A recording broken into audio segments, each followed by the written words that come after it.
What's going on, guys? Welcome back to another brand new league racing video on the channel. We're back once again for our second appearance in TT Masters League, or TTML as I call it for short. Back for the Belgium Grand Prix. I think this is round number 7 if my memory is correct. So yeah, welcome to round 7. I couldn't even think of what I actually wanted to say there, but yeah, we're here for the Belgian Grand Prix, round number 7 of this championship. Once again, back in the old Alpha. And I only woke up about 30 minutes before this race, or this qualifying session started. So obviously, being this is 8 o'clock, 8 PM UK time, that translates to, what is it, 7 in the morning, I think, for me. So yeah, having to wake up 7 AM on a Wednesday morning, it's, well, I could think of other things I'd rather do, but mainly sleeping in. But yeah, when you're like me and you love sim racing, you know, you do it whenever the hell you can, and that's what we're doing here. So, in the qualifying now, we'll head out. Looks like we are not going to be the first car out, as we're still sitting here waiting. I don't know why we're being held. Big air gap there, come on. As, oh no, I think we've been, yeah, okay, we've been held, because we are the number 2. Csl Elite actually has the Kimi Räikkönen seat, as I took the Antonio Giovinazzi seat. As, well, you know, technically speaking, I am the number 2. I only just joined. He's been here the whole season, so yeah, I'll take the number 2 for now, but might take the number 1 off him eventually. We'll see. But anyway, on to our very first lap of qualifying now. This one was okay. It wasn't great, but it was pretty decent. We're going to come across the line for a bank lap of a 41.1. Pretty solid. We did get a tow just after Eau Rouge from our teammate, which probably gained us about a 10th and a bit. So, you know, cheers for that. But on to our second lap now, and we're about 2 tenths up as we come up to the bus stop chicane again. So it looks like we could be on the crack on 140 here, down the gears into the bus stop chicane. Nicely done on the first bit. Short shift up to third, but we get loose on the exit. The back end gets away from us, and that costs us that 2 and a bit tenths we had in hand. We only improved by basically 1/100ths in the end, and you can see me weaving the wheel. I was not happy with that. But anyway, on to the end of the session, and I'm going to let you guys right on board for our fastest lap of this session and the pole position time for the Belgium Grand Prix.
And across the line we come for a 140.851, and that is enough to secure us the 2 points for pole position for the first time in only our second appearance, which is pretty damn cool, if I say so myself. Excuse the horrible accent there, I don't know what the hell that was. But anyway, so there we go. We have pole position for the Belgium Grand Prix. I don't want to say a great lap there because it wasn't. There were definitely some areas where I could have done better, I could have improved. I think there's probably a 40.6 in that. Yeah, I don't know, just... It was a good lap, but definitely wasn't perfect. There was more time there, but it's gotten us pole by just over 0.3 of a second, 3.5 tenths, I guess, basically. So, yeah, you know, pretty good. But look at the gap from second to fifth. There's like half a tenth covering 4 cars. That is absolutely insane. But anyway, we'll head on over to the race now. Going to have a look at strategy. Now, it is a fairly straightforward soft medium, but I'm not willing to put in any earlier than lap number 7, unless there's maybe a VSC on lap 5 or 6. Then maybe I would think about taking a punt or coming in a bit early, but hopefully that doesn't happen. Our hand doesn't get forced, and yeah, we can just have a nice straightforward race here, and you know, show why we belong in Division 1, why we're here. But anyway, off for the formation lap. So a quick rundown of the order. Obviously, we've taken pole position. XL Hardy in P2. Another debutant for this week. So the man making his second appearance on pole position, and the man making his debut is on, well, the front row in P2. That didn't come out right at all. But anyway, Pepetum back there in P4. I think he's really going to be the one we're going to have to watch out for. Obviously, very quick at the French Grand Prix. If you guys haven't seen that video, I recommend you go check that out. But anyway, reforming back on the grid, and we should be right to go. I think everybody is back. Hopefully no one breaks the lobby. No, alright, here we go. 2, 3, 4, 5 red lights. And away we go here at Spa. Looks like a pretty decent launch as we head down to turn 1. Don't think we're going to be challenged. Someone looking around the outside. I think that was Hardy there in the racing point. No way through for him there. We maintain the lead out of turn 1. Now the long run down to Eau Rouge. And this is going to be where we're most vulnerable right here. You can see I actually stayed off the overtake button there because I didn't want to burn up too much of it. That might come back to bite us though, as Hardy looks like he has a decent amount of straight line speed. Pulls alongside us. He does have a nose ahead, but we have the inside line and we maintain the lead. I was not willing to give that up there, I'll be honest with you guys. I just sent that in there. And yeah, we maintain P1. Pepetum already up into P3 as well. So a solid start for the AlphaTauri. As I said, he's probably the main one that we're going to have to keep our eye on. As I think we should have pace to cover everyone else off, but the AlphaTauri is, I think he's just that little bit quicker than everybody else, and therefore could definitely pose a bit of a threat to our race. But as you can already see, we've almost pulled a second just in, well, over half a lap. 9 tenths as we come on to the third sector now. Hardy is going to have to get his elbows out here too, as Pepetum 2 tenths back. We'll probably try and have a dive at the bus stop chicane, no doubt, excuse me. But anyway, that is lap 1 almost done and dusted as we bring her into the bus stop chicane. Pepetum has gone for the move on Hardy. Bit of contact there. I think he might have squeezed him out a little bit there. And well, he's certainly not afraid to get his elbows out, the AlphaTauri. I'll give him that. But yeah, that's well, it looked a bit ballsy, but he made it work. Hardy back down in the P4. Our teammate Csl Elite there in P5. He has gone for the alternate strategy, so that is going to be something to watch out for. Only 3 seconds back and on a harder tyre. He could definitely be a factor at the back end of this race. The end of lap 2 though, we set a fastest lap of a 45.7. Immediately beaten by Pepetum behind of a 45.6. We are still just out of the DRS window, thankfully. And, well, we've got just a little bit of room to breathe. A bit further on to lap 3, we've got the gap out to 1.5, 1.4 now. So we're just starting to stretch our legs ever so slightly over the AlphaTauri. And at this point, I was feeling pretty comfortable. The car was working really nicely. And, yeah, it was just about trying to put together some fast laps, go as hard as I could, but trying not to use up too much ERS as well. That is one thing which is so crucial in league racing on the, well, it's been like that on 2018 and 19, but it is just even more crucial on this year's game to make sure you manage that ERS, as it is so easy to burn, but it is so damn difficult to get back. But anyway, on to lap 4. We've got the gap out to about 1.6. Doing that won't help though, as we get a big tank slapper on the exit of the left-hander there. I'm not too sure what happened. I took that line every lap of the race so far. But yeah, we just got a bit loose in the rear and, well, threw us off into the gravel. So that's a bit unfortunate. That has wiped out the advantage that we did have over the AlphaTauri behind, and he is now within DRS range quite comfortably. But anyway, we are able to maintain the lead for a little while longer. To the end of lap 7, we're going to come in now for a set of medium tyres, and Pepetum stays out, interestingly enough. So does Hardy, so does Csl Elite, obviously on the medium, so he's probably going to go for another 5 laps or something. Be interesting to see where he pops out after his stop. New set of mediums go on, and we just get out ahead of the Haas there of IMD. That would have been pretty bad if we had got held up there, but luckily we didn't. Re-emerge back on the track, and we've got a bit of clear air ahead of us actually, which is perfect for our race. Basically 3 seconds to those two up the road. So we got to get the hammer down here and push as much as we can. Pepetum on those warm softs will definitely struggle on this lap, so we can definitely make some inroads on him here. And cutting on to the start of lap number 9, Pepetum is in the pits, so let's just see where he is. And well, he's lost a lot of time. That gap has gone up exponentially. It was like 7/10 when we peeled in. Now it's gone up to 3.2, and he could come under attack from the Ferrari behind as well. But it's not entirely smooth sailing for us, because we've got these two up ahead here that haven't stopped yet, that we've got to try and negotiate. Varkey in the Williams, and Pepetum's teammate as well, so I wonder if there might be a bit of team orders here to try and slow us down. These two still going side by side, and at this point I'm just sitting here going like, come on guys, sort it out. And so close to making contact with Varkey here, and this is not what I need. This is just allowing Pepetum to gain on us here on a lap pressure, medium tyres, and as you can see I'm just trying to get through, but there's no way. But we put it up into Rich and overtake. We're just going to send it on Varkey into that right-hander. Almost completely threw it away there. I will admit that move was probably made 95% out of desperation, but we got through.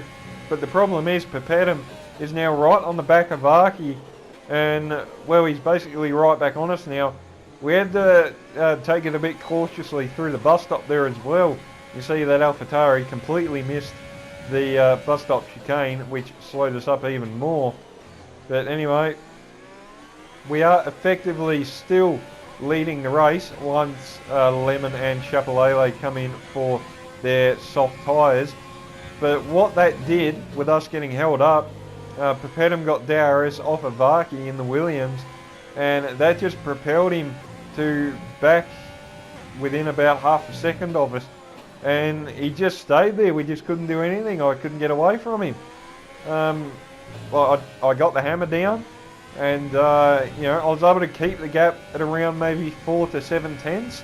He couldn't get close enough to have a dive, but we couldn't get out the DRS either. So yeah, a little bit awkward. He made a little mistake just there as well. You saw that gap increase by like 3/10 just on the exit there. But unfortunately, he still managed to stay within a second, and that was really annoying me at this stage, was just knowing that one mistake at the start there on what was it, lap 4 or 5 or something, and then getting held up by those other two that hadn't stopped yet, just really has held us up and made things quite a bit more harder for us. Onto lap 14 though, Pepetum finally gets a run on us. He's been staring at the backside of this Alfa Romeo for 14 laps.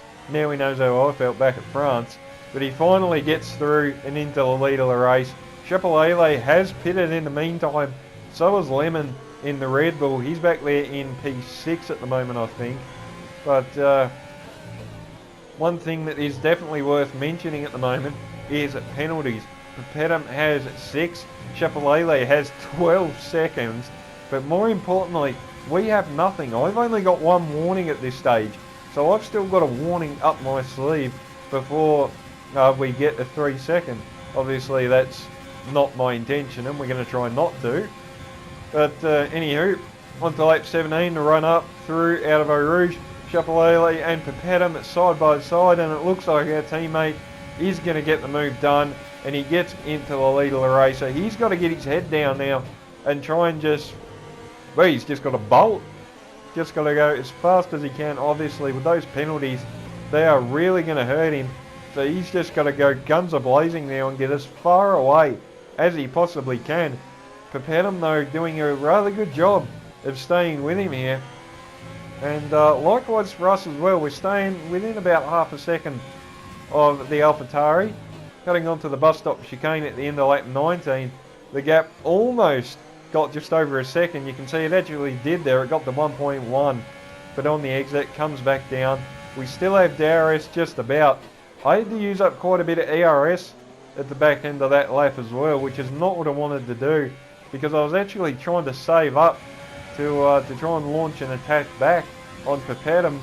Now, you're probably sitting there wondering, well, why would you try and launch an attack on him? You know, you have no penalties where the guys in front now have 9 and 15 seconds. Well, you know, simple fact is, all well and good to win it on penalties, but I like to win it on track. So, onto the final lap, that's what we're going to try and do. Pepetum and Csl Elite going at it, and Pepetum has run into the back of our teammate there, and I think that has cost him a front end plate. So the AlphaTauri now has damage, so this could be a real good chance for us. We're going to try and line him up out of here, are we? We clip the inside curb a little bit, get a bit loose. We need to be careful here, as well, as I said, you know, I want to try and win this on track, or at least get past Pepetum, but at the same time we don't need to do anything too risky, as well, we've got this race in the bag just by keeping it clean. Pepetum with a really bad run out of Stublo there, I think it is. And now with Rich and overtake enabled, we're going to try and do a Max Verstappen all the way around the outside. This is going to be really close. He's side by side with an AlphaTauri that's got a damaged front wing down into the bus stop. He tries to look around the outside. He turns in on us there, kind of forces us to half spin. That's a bit cheeky from him there, but anyway, Csl Elite crosses the line to win on track. But on penalties, we take the win here at Spa in only our second appearance. Get in there. Good stuff.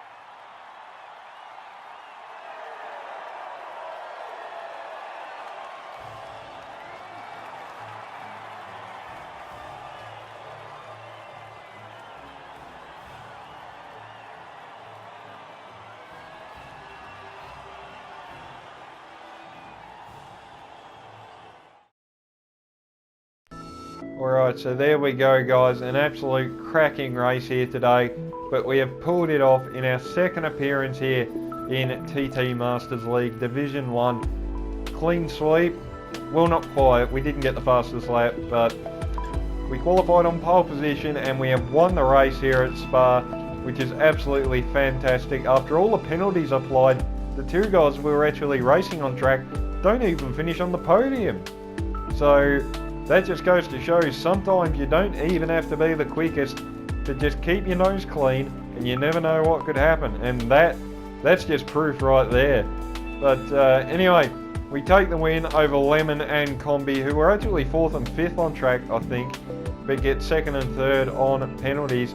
Championship standings after Belgium, we've only done 2 races, keep in mind, and we have already jumped up into the top 10 in P10 on 57 points. Looking at that, I still think we can threaten the top 5, to be honest. I think there's 3 or 4 races to go. So yeah, we'll keep our head down, keep pushing, but I do seriously think we can get a top 5 in this championship. You can see Papetum there still leads over Medium Pilot in the Mercedes. Be interesting to see which one of those two can take the title. But looking at the constructors, Alfa Romeo in P4, so that's not too bad. But anyway, that'll do it for today, guys. If you enjoyed, remember to leave a like, subscribe, all that good stuff. Greatly appreciate it, as always. But yeah, until the next one, stay safe, look after yourselves. And until the next video, I will see you all next time.